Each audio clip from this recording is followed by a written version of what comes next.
Hello, everyone. I'm a fourth-year PhD student at Stanford, and I'm going to talk to you about methods we have developed to make deep learning models more interpretable. This is joint work with my advisor, Anshul Kundaje, and my colleague, Peyton Greenside. So as methods to learn patterns from data become more complex, they become harder to interpret. And microphone?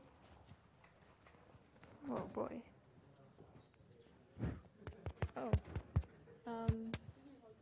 Maybe hold it? OK. Is this good? All right. So as methods to learn patterns from data become more complex, they become harder to interpret. And deep learning is something. OK. And deep learning represents the latest in this trend. It gives state-of-the-art results on many areas of machine learning, as you just saw. But its uninterpretable black box nature is a major problem. Say you train a model to predict which DNA mutations will cause a disease. If your model performs well on that task, it has likely discovered patterns that we ourselves want to understand, which is not so easy if the model is a black box. So the goal of this work is to develop methods to make deep learning more interpretable so that we can have the best of both worlds. We can have our complex, powerful models, but we can also interpret them to gain biological insight. So this question of what counts as interpretability is quite broad. So for the purpose of this presentation and the work that I'm going to show you, we'll narrow it down to a couple of specific questions. The first question is, if you're given an input and a particular prediction of the model, which parts of the input were most important for making that prediction? What in the input was driving the prediction? And another question that I'll focus on is, what are the reoccurring patterns in the input?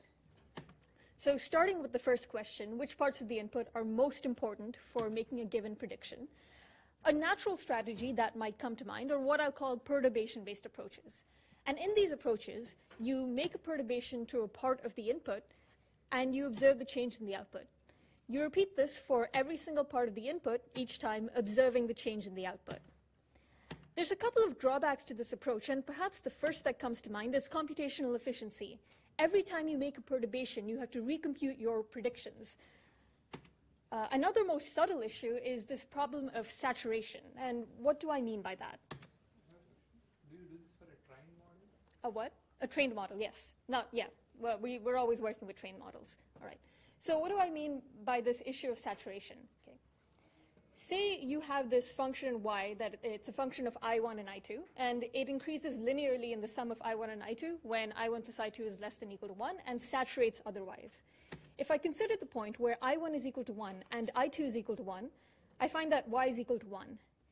If at this point I perturb either I1 to 0 or I2 to 0, I actually won't observe a change in y. So a local perturbation like this might give me the misleading impression that neither I1 nor I2 are relevant for y. And if I want to pick up that they are in fact relevant, I have to perturb both I1 and I2. And the second you start having to perturb combinations of inputs, you again increase your computational complexity. One strategy to address this issue of computational complexity when computing importance scores are what I'll refer to as backpropagation-based importance scoring methods. And the way these work is, given an output and the neurons in the layer below, you assign an importance score to the neurons in the layer below depending on the function connecting the output and the input.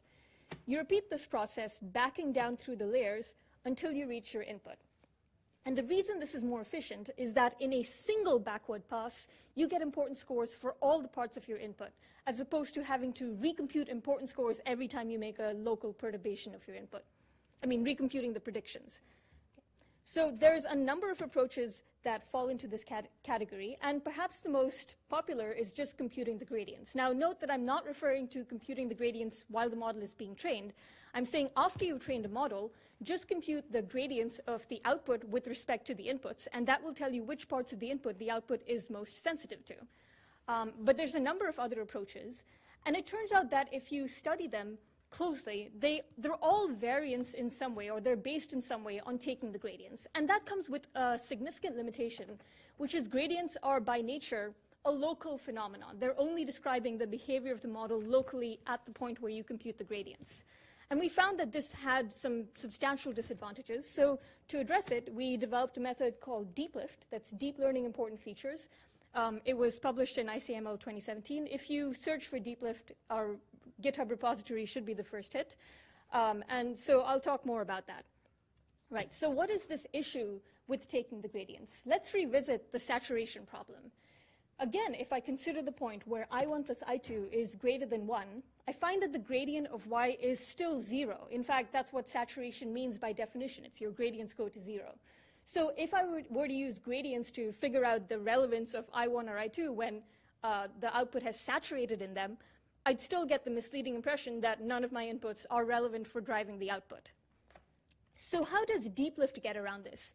DeepLIFT is based on the idea of looking at a difference from a reference activation, where the reference activation is the activation that a neuron has when it's fed a reference or a neutral input. I'll talk more about that, but you can think of the reference input as kind of like the null input that you are interested in measuring significant differences against.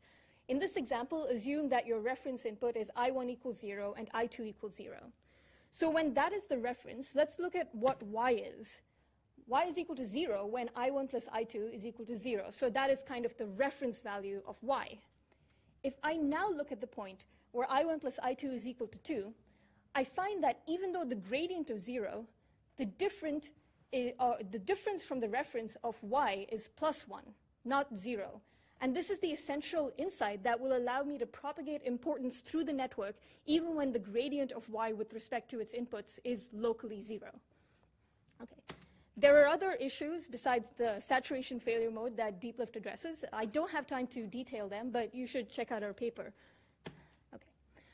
One point that I want to drive home is that this notion of a reference, it's actually very critical when you are studying the question of importance. So take the example of a CFAR10 model that we were using to classify images, and this is an example where the image was correctly classified as a ship.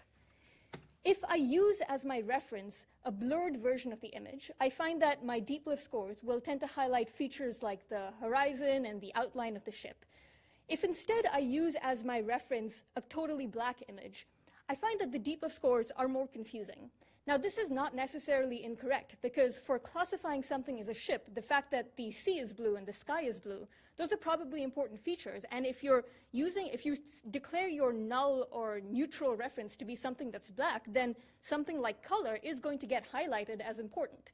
But if you are not interested in features like colors, then the reference that you should use should preserve the features that you're not interested in. That is, it should preserve things like color and obfuscate the features that you do care about so that DeepLIFT will be able to assign importance to those. And that's why, in this case, a blurred reference seems to be working more intuitively.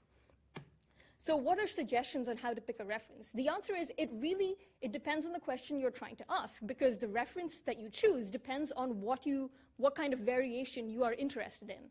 So for the case of MNIST, we use the all zeros background. That's very much the background of MNIST. But in genomics, which is what my lab, my advisor's lab, not my lab, but what my advisor's lab focuses on, we have explored using kind of the average frequency of the nucleotides in the background set, that's ACGT.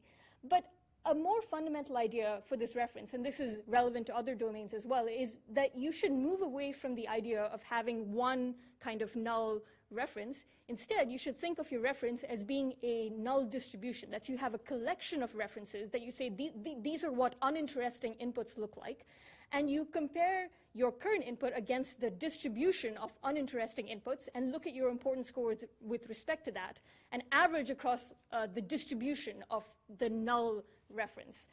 And in the case of genomics, we can generate that null distribution by shuffling our original sequence. And that way, we kind of jumble up the patterns, but we preserve features that we don't care about when we shuffle up the sequence. OK. Just feel like even if you're a genomics lab, when you're publishing in an ML paper, you have to show something with like MNIST, or even if you don't care about that problem. So here is the standard MNIST image, or showing that our method works. So in this example, we were benchmarking importance scores with the task of figuring out which pixels to erase if you need to change an 8 into a 3 or a 6. And the way we do that is we use different importance scoring methods to highlight the pixels that are more relevant for classifying something as an 8 versus classifying it as a 3. and we erase those pixels. So if you use, here are 3 different methods that are commonly used, 2 different methods that are commonly used, and then DeepLIFT. And I hope you'll agree that DeepLIFT produces the most visually compelling results, that when we identify pixels to erase to turn the 8 into a 3, the result kind of looks like a 3. And when we do the same for a 6, it kind of looks like a 6. And this isn't a cherry-picked example. Empirically, if you try to quantify the change in the log odds when you erase pixels, you find that DeepLIFT does statistically significantly better across the board. Okay. All right. So let me jump to a kind of a biological problem that the lab I'm in is interested in, so you can get a sense of like how we actually apply these methods in practice. So here's an example biological problem. Every cell in our body comes from a single fertilized egg. But obviously, your liver cells behave very differently from your cardiac cells or your blood cells. And the reason is that even though they all have essentially the same DNA sequence as that single fertilized egg, different sets of genes are turned on in your liver cells versus your blood cells or your cardiac cells. So a question that arises is, how is this cell type specific gene expression controlled? And the answer to that is complex, but part of the puzzle lies in the existence of what I'm just going to refer to as control elements. And these are things that act like switches that determine which genes to turn on and which genes to turn off. So a little more detail, just like genes are part of the DNA sequence, control elements are also a part of the DNA sequence. And they behave like the switches that turn certain genes on and off depending on the cell type. A little more detail, the control elements contain what I'll just call DNA words. They're like patterns in the DNA that proteins that you can think of as the controller proteins, they bind to these DNA words. And what happens is that your DNA actually loops around in 3 dimensions so that these control elements, bringing the controller proteins with them, they loop around and come near the gene.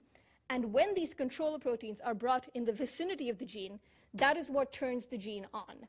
And the reason this behavior varies from cell type to cell type is that only in certain cells are the controller proteins present. So when those control proteins are not present in a certain cell, the genes that they regulate will not get turned on. Okay. Now, the reason these regions are interesting is it turns out that 89% of disease-associated mutations don't occur in the DNA sequence of genes. They occur in the DNA sequence of controller proteins, not controller proteins, of control elements. So how might these mutations work? Well, as I mentioned, these controller proteins, they bind to DNA words that are in the control elements. So if you make a mutation to these DNA words, you can disrupt the binding of a controller protein. And if the controller protein doesn't bind, the gene is not going to get turned on.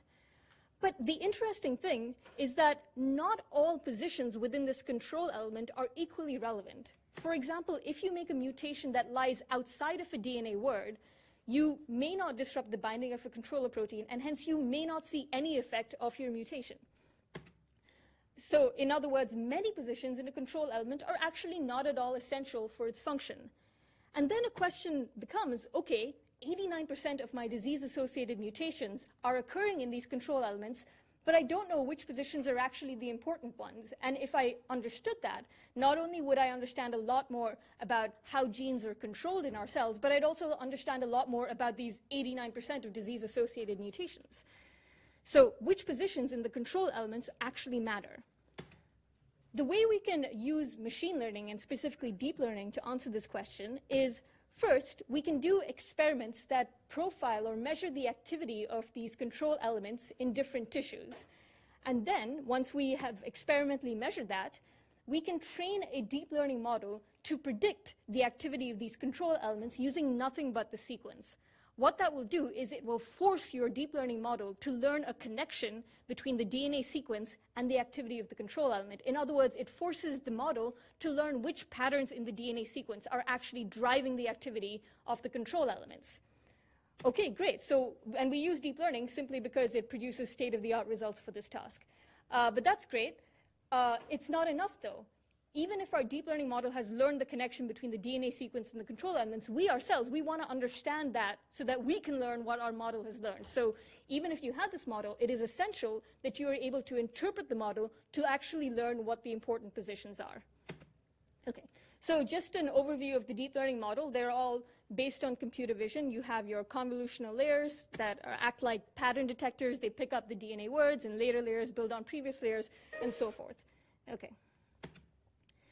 So just a specific case study here, this is work done by my colleague Peyton Greenside on understanding the important control elements that are regulating different blood cell types. This was publicly available data on hematopoiesis. Hematopoiesis is the process by which your blood cells are generated. So all your blood cells originate from a cell called a hematopoietic stem cell. Like your red blood cells, your white blood cells, they all originate from hematopoietic stem cells, and it goes through a complex differentiation process to turn hematopoietic stem cells into these other cell types. And many diseases related to leukemia, for example, are caused by disruptions of stages in these different cell types. That's why understanding the regulation of these cell types, what makes this differentiation happen, is pretty important. Okay, so I'm going to focus on a control element that's active in hematopoietic stem cells, inactive in B cells, which are a kind of white blood cell, and it's active in red blood cells. So this is the DNA sequence of the control element, and if I scan for DNA words, I find DNA words corresponding to the GATA controller protein and a DNA word corresponding to the SPI1 controller protein.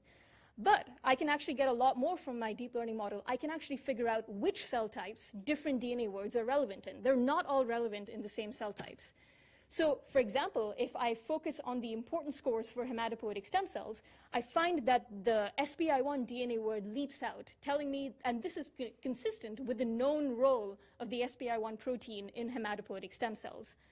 If I switch to B cells, where this region is inactive, I find that I actually don't get strong importance scores across the board, which means there's logic in the network that says, okay, I see all these DNA words, but they're actually not relevant for B cells, maybe because of the context or the different proteins that are binding.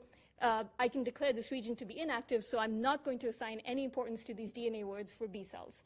If I switch to erythroid cells, where this region is active, I see both the SPI1 DNA word light up as well as the GATA DNA word. And the cool thing is, this is completely consistent with experiments that measure the binding of the GATA protein and the SPI1 protein at this exact region. So all these additional experiments which you can do to measure the binding of individual proteins, you can recapitulate that with a deep learning model by just saying, okay, I'm seeing the GATA word light up. That probably means that the GATA protein is binding there. So it's like much cheaper than having to do experiments to profile the binding of like 200 controller proteins.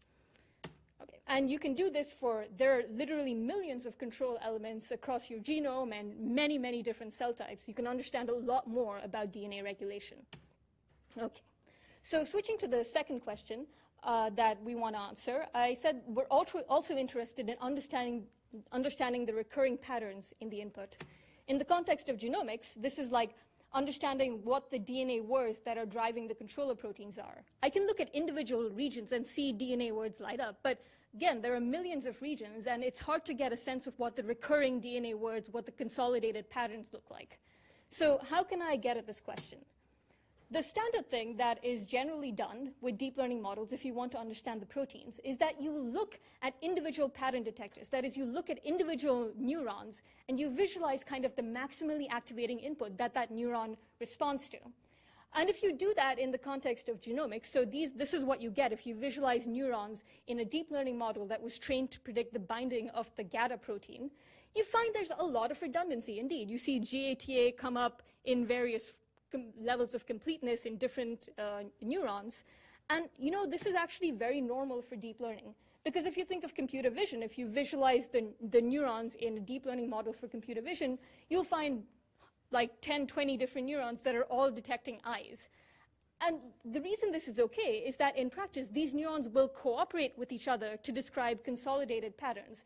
If you present a computer vision model with a face, it's not going that only one of these neurons is going to light up when it sees the eye. These neurons are actually going to cooperate with each other to together describe what an eye looks like.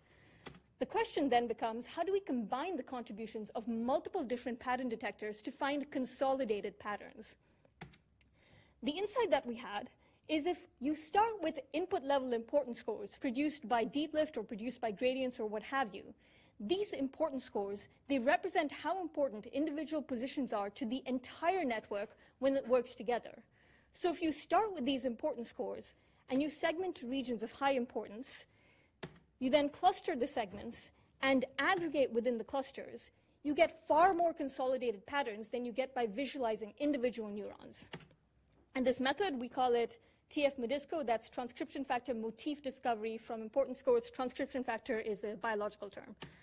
Okay, so just a little bit more detail on the clustering. When we have our segments of high importance, what we do is we slide them across each other and compute the similarity at each kind of alignment. So it's like cross-correlation, but we don't exactly use cross-correlation. And then once we have this affinity matrix, we perform community detection on it to get our clusters out. And there's a bunch of technical details, but one key idea that turned out to be essential to get this to work, and I'm sharing it with you because it can be relevant to other domains as well, is that we found that it was really essential to adapt your notion of distance according to the local density. What I mean by that is that your notion of what counts as far away, it varies with the cluster. If I have a really tightly packed cluster, then all my patterns will be very similar to each other on average, and I can be pretty strict about what I consider close to me. If I could instead have a loosely packed cluster and the patterns are kind of weaker and more dissimilar on average, then I can't be as strict as what counts as close to me. I have to be more lenient about what I count as close to me. So in other words, your notion of distance needs to take into account the local density or the local, how tightly packed the data is. It turns out this is actually not a totally new idea. It is the very first step of t-SNE. So t-SNE is a method that's often used for visualization. It stands for T-distributed stochastic neighbors embedding. And the very first step of t-SNE is to compute a set of conditional probabilities, where the conditional probability of example j condition on I is defined to exponentially decay with the distance between I and j. And the rate of that exponential decay is controlled by parameter beta.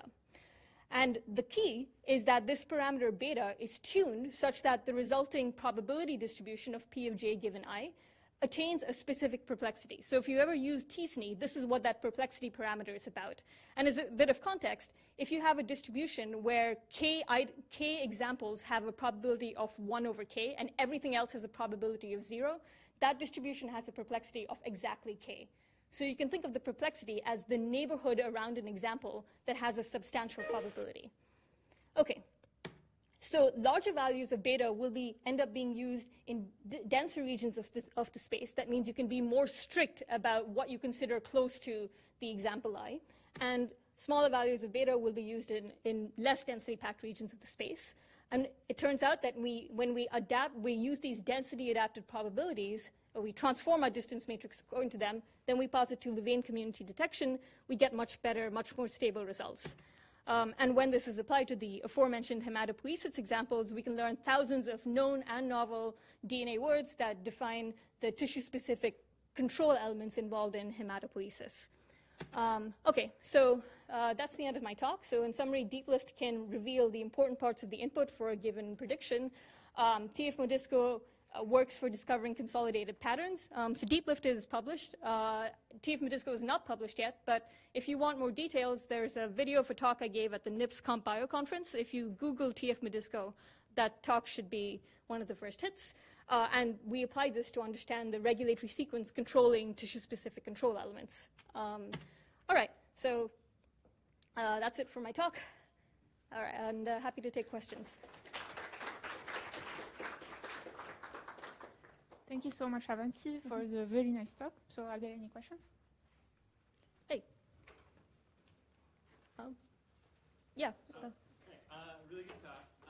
So one thing I was sort of curious about, neural networks seem to be prone to being attacked by adversarial examples that really distort like what you get out of the output. Is there concern on your part that you give high scores to adversarial inputs? There's actually not much concern about the existence of adversarial inputs in the context of genomics, because adversarial inputs, in computer vision, they're kind of designed by humans, knowing what the network, where its vulnerabilities are, and you kind of exploit the specific vulnerabilities of the network to make like almost imperceptible changes to your input. But in the case of genomics, first of all, you can't make imperceptible changes because your inputs are discrete. Like you can't change an A to be slightly less but still looking like an A, and each thing has to be either A, C, G, or T. So you don't get those like imperceptible changes. I'm a little bit concerned that maybe like if the model has overfit a bit, then it's sensitive to positions that it shouldn't be sensitive to. I wouldn't call that adversarial. I just call that instability in the importance scores, and yes, it is a concern, and we are investigating that. Like we're looking at ensembles of models and looking at how the importance scores change when you go from like one model to the next, even if the model is giving the same output on a given region. So yeah. What's up? You were saying that you just also detected novel ones and conditioned ones that already existed. Yeah, I didn't have time to put that in this talk. So an example was, so when I ran this, the very first time that I ran it on a protein known as nanog. It's very important in stem cell regulation. And I really wasn't expecting to find anything new. I thought I'd just recapitulate the known motifs.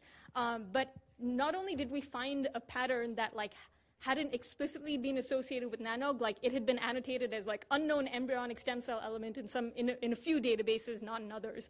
Not only did we pick up that pattern as like one of the strongest patterns, and it turns out if you like dig into the literature, that pattern was associated with a protein known as ZIC3. And again, if you dig into the literature, you find that ZIC3 is active and kind of cooperates within the nanog regulatory network. But what was cool, which was never in the literature before, is that we found that a suggestion that it's actually directly physically co-binding with nanog in these regions. So we found like the ZIC3 pattern and a few bases away the nanog pattern. And the reason that none of the existing methods had picked this up is that they are not able to scale to the same widths that the deep learning model is able to scale to. So it turns out that deep learning, because of the way convolutional networks are designed, they can pick up much broader patterns than any of our existing methods. And if you can interpret those patterns, then you can also discover, oh, yeah, it's ZIC3 and nanog, and they're actually close together when you look at enough of a wide region. Yeah. So, yeah. Yeah, I just want to, because I'm actually interested about the first work you talk about, like the importance map, when you kind of investigate a neural network and then you want to kind of do the back propagation to find out the importance map. But my question is, like, I wonder if that score will vary for different architecture of the neural net. Because I did a similar work before, like if you look at some CNN type of network, they focus on some edges or some like corners of the image. But if you look at other type of network, the importance map will be different. But it turns out like your training data is the same, but the meaning of the score, the importance map may be different. Then I don't know if you have a different way to interpret the same thing. Oh, I mean, I think it's absolutely a problem. It kind of goes back to his question on like adversarial examples. So, like we have found that like indeed what you found that if you use a different architecture, you can get slight changes in the importance scores. My hypothesis is that if you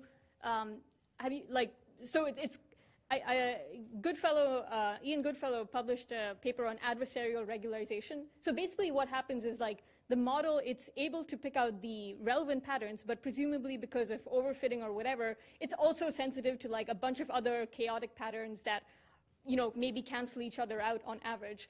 And if you kind of regularize the model to penalize it for putting like unnecessary, like there was a paper on like regularizing a model for having like gradients on too many things when you look at the importance scores, that can kind of reduce this level of noise. Because my hypothesis for what's happening is the model is picking out the main pattern, and it's picking out some other random stuff that's positive and some other random stuff that it says is negative. So all the random stuff cancels each other out. And that's why like the prediction works, but it's also on average picking out a lot of rubbish. So if you just penalize it for having too much sensitivity to the rubbish, you can probably, I have actually found that with weight regularization, you do get cleaner importance scores, but it's absolutely a problem. Right. Yeah. But what I mean is it's hard to judge whether you have penalized enough or you have regularized enough. Yeah. You don't have a kind of metric to quantify whether this is satisfied or not. So yeah, I mean, like one way around that is just to like average your importance scores across an ensemble of models. Okay, like yeah. Like a union of models, and then you want to take the average. Yeah. So then if your models have like different sensitivities, they'll hopefully cancel each other out. Okay, let's thank Avanti again. Thanks.